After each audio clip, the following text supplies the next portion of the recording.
যে একটা ঘোর অন্ধকার এই জাতিকে ঘেরাও করে ছেয়ে ফেলেছিল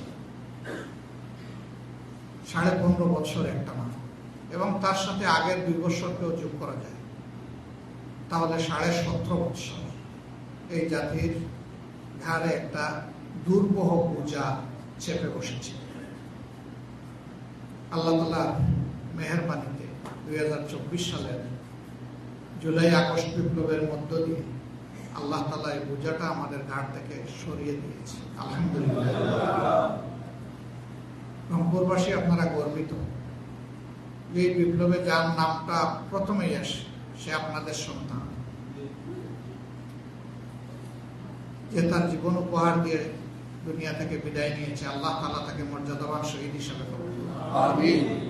স্লোগান দিতে গিয়েও তার নামটা প্রথমে আসে, আবু সাইদ মুগ্ধ শেষ হয়নি যুদ্ধ।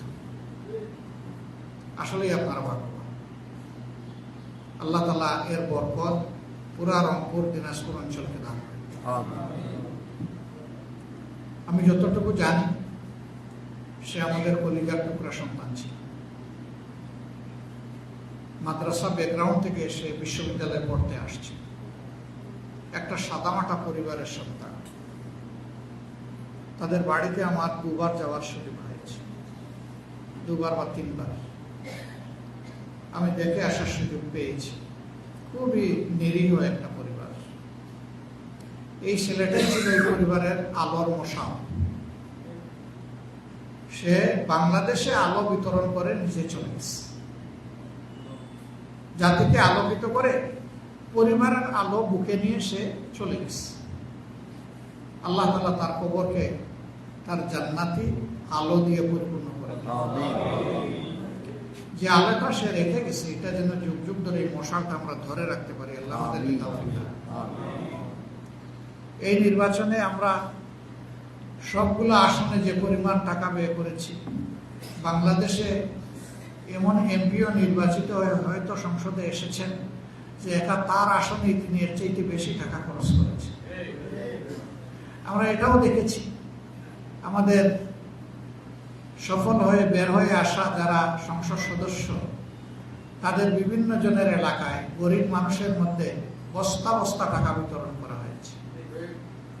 কিন্তু দিন শেষে নির্বাচনের দিন দেখা গেছে যে না, এই মানুষগুলো ভুল করে নাই। ওই জায়গাগুলোতেও আমরা আলহামদুলিল্লাহ বিপুল ব্যবধানে আমরা পাশ করেছি।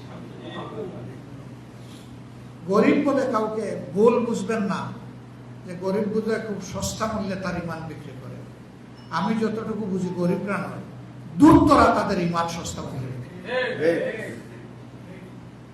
গরিবরা অত তাড়াতাড়ি বিক্রি করে না, বলে ভাই আসে কি আর যাবেই কি, আপনি কয়দিনের পুরাক দিবেন আমারে?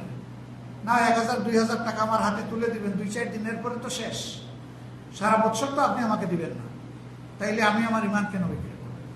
কিন্তু ধুরন্ধর কিছু লোক যাদের পেটে ক্ষুধা নাই, যারা মানুষের সম্পদ এবং ইজ্জত দুইটাকে, ইমানকে লুটে পুটে খাইতে চায়, ওরা এই কাজ করে। ঠিকাদারি নেই, মানুষকে নিয়ে তারা যন্ত্রণা দেয়। এদের ব্যাপারে আমাদেরকে সতর্ক থাকতে হবে। ওই লোকগুলার আমাদের দরকার নেই।